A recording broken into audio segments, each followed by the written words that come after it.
This week, we visit Vietnam with President Obama, where the streets were lined in Hanoi and Ho Chi Minh City to welcome the president's first trip to that country.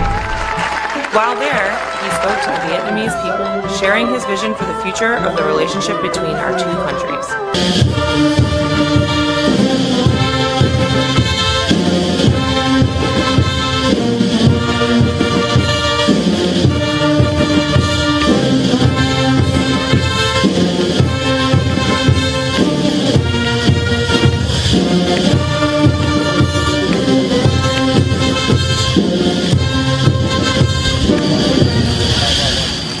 On this visit, my heart has been touched by the kindness for which the Vietnamese people are known. And the many people who've been lining the streets, smiling and waving, I feel the friendship between our peoples. Like my two daughters, many of you have lived your whole lives knowing only one thing, and that is peace and normalized relations between Vietnam and the United States. So I come here mindful of the past, mindful of our difficult history, but focused on the future.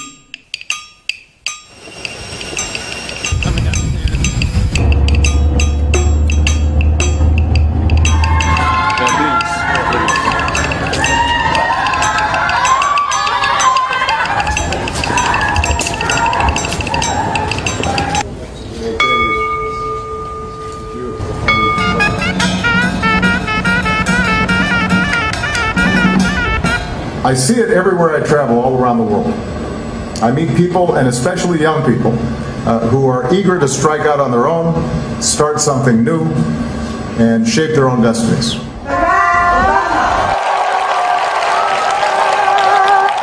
And that's why 3 years ago I launched the Young Southeast Asian Leaders Mission, or YASILA.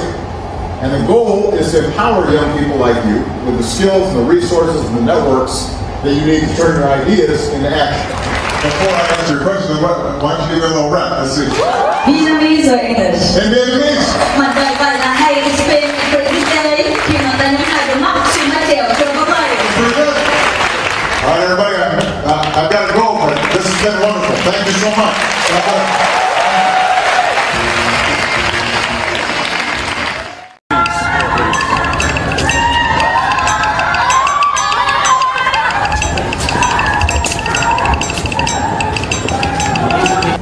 Is this where I can make a contribution to help expand? Yeah, you need a donation box.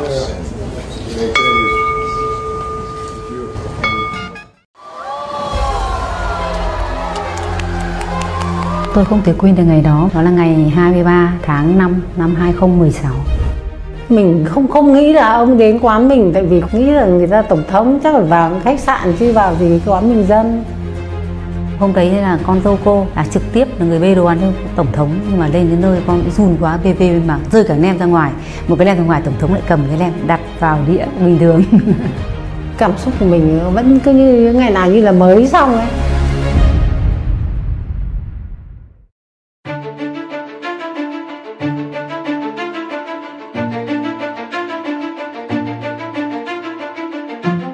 Trước khi tổng thống đến, gia đình tôi không hề biết một tin tức gì cả. Với bên đài truyền CNN đến và thông báo là thuê tầng 2, thì họ cũng bỏ đặt là 50 suất trong quay để quảng cáo trên đài truyền CNN. Thì chỉ biết là ta quay phim thôi, chỉ có một chị bảo chỉ có người khách đặc biệt, chỉ là khách đặc biệt chứ người ta cũng không nói là ông đến. Khi trước đó khoảng độ 5-6 ngày ấy, thì chỉ có thấy mấy cái anh người nước ngoài, anh cứ đi lên tầng 5, tầng 6 như mình kiểm tra, sẽ đi vào các ngõ ngách bên cạnh người ta kiểm tra, thì mình cũng không hề biết. Hỏi lên cháu lên xong rồi đi các phòng kiểm tra thôi. Cũng hiểu người ta làm cái gì, nhưng mà mình không thể nghĩ là tổng thống đến nhà mình mà người ta đã đi thăm dò trước địa bàn trước rồi. Viên y tế đến cầm cái vali đồ đến và bảo bày đồ ăn lên bàn để xét nghiệm. Nhà mình bày lên thì đồ nhà mình bán hàng như bình thường như thế nào thì ngày hôm đấy tổng thống ăn y xì như thế, không có khác biệt một chút gì cả. Tầm khoảng độ 3-4 giờ chiều, cảnh sát của mình ý, thì đến căng dây đầu phố thì báo là tổng thống đến, thì mình biết là tổng thống đến, thì thực sự mình rất là ngỡ ngàng và bất ngờ. Thì cô có gọi cho con trai cô, con bảo mẹ đùa con chứ làm gì, có tổng thống đến nhà mình. Bảo thật, con về ngay, tổng thống đến nhà mình. Thì con cô phóng từ trên Láng Hạ về thì vẫn còn kịp vào, lúc đấy là cảnh sát vẫn cho vào.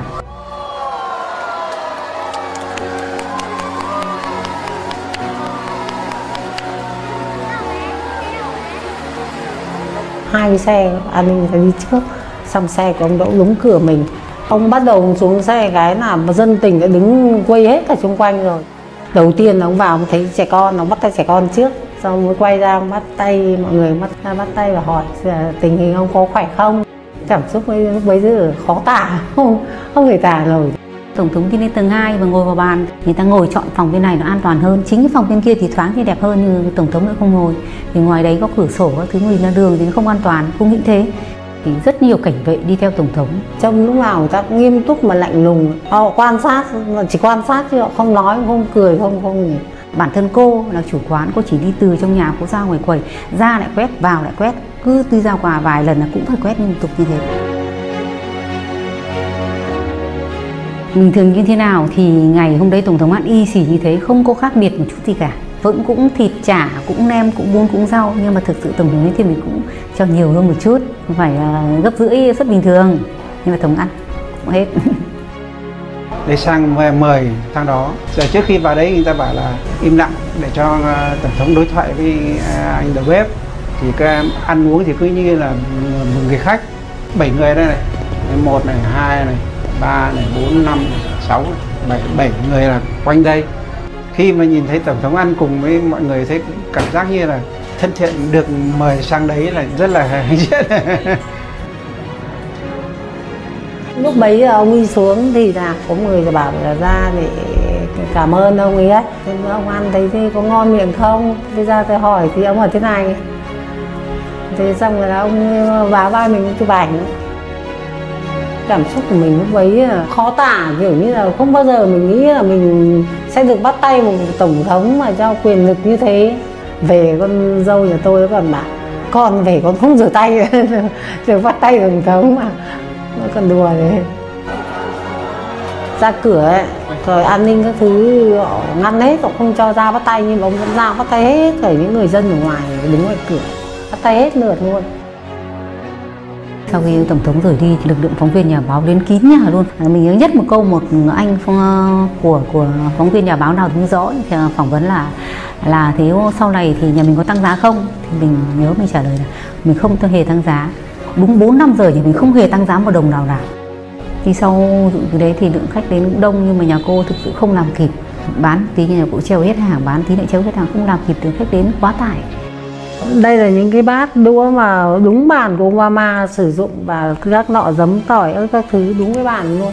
Nhà mình nghĩ là đóng vào thì lưu giữ lại những kỷ niệm mà ông đã từng đến đây.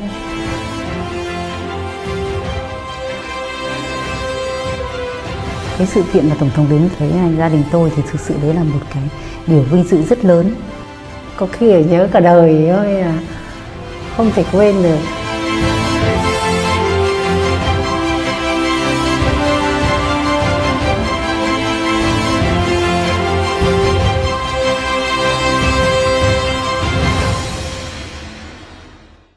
Okay, last question. All right. Oh, this young lady, she stood up and she's like, hey, I couldn't say no to her. She had her hand up. I thought she was going to hit me if I didn't call on her. Go ahead. I'm teasing. Hi, so I am a rapper here in you a rapper? Saigon, Vietnam. Oh, yeah? So you have spoken a lot about environment and like politics and economic progress of Vietnam, but as an artist, we have a lot to say. Okay. We have message to say, and I want to know how important it is for a nation to really help and promote their art and culture, and helps it to help its nation in the future. Okay. Before I answer your question, why don't you give me a little rep? Let's see what you got. Come on. Do you need like a little beat? Yes, I do. Actually. No, go ahead. Come on. Vietnamese or English? In Vietnamese, of in course. Vietnamese? Now I won't know what it means, but just a short version, because I got to get going. Go ahead. Tình hình một mình nhà lầu trình in giàu sang như vua chúa, giật mình sự tình thiệt ra đen đúa. Mà đời vậy là hey, it's been a crazy day. Khi mà ta nhắm hai đôi mắt xuống mái chèo chơi với mây. My name is Sue Boy, by the way. Well, that was good. See there? That's pretty good. What were you just rapping? What was your verse there? I was just talking about some people having a lot of money, having big houses, but actually, are they really happy? So, okay. Yeah, a lot of things that people look at us and see like different thing and something they assume, or a lot of like stereotype, like, you know, like me, Asian rappers, like looking at the cute girls, and, you know, people don't know. Is that what they're thinking? But for Vietnamese people, it's different. They think rapping is not like for women. Ah, well, that's true in the United States too. I mean, I just mean that there's always been sort of sexism and gender stereotypes in the music industry, like every other part of life. But to answer your question, look, the arts are important. Artistic expression is important. It's what I was just saying to the filmmaker about stories that we tell each other. You know, music, poetry, representations of life as it is and how it should be. Those are the things that inspire people.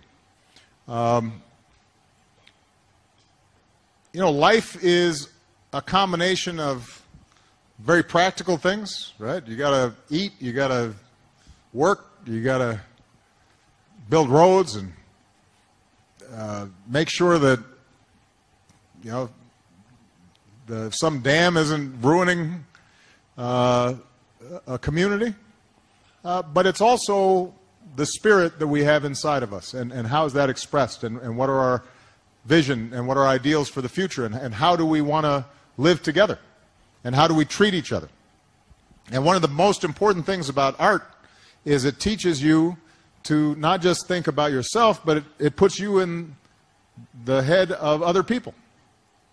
So you start realizing somebody else's pain or somebody else's hopes, and you start realizing that we have more in common. So if I read a novel by somebody in Africa, now suddenly I understand more about how we are similar. And if I listen to a Vietnamese rap and it connects to the things that I'm feeling, now I feel closer to a country on the other side of the world. And that's how we build understanding, and that's how we end up being able to work together and plan together and build a better future together. So, look, let's be honest, sometimes art is dangerous, though, and that's why governments sometimes get nervous about art. But one of the things that I truly believe is that if you try to suppress the arts, then I think you're suppressing the deepest dreams and aspirations of a people. And one of the great things about the United States, for all of our flaws in a lot of areas, is that we do give much greater expression to our culture. And something like rap, which started off as an expression of poor African Americans, now suddenly has become a global phenomenon and is really the art form of most young people around the world today in a lot of ways.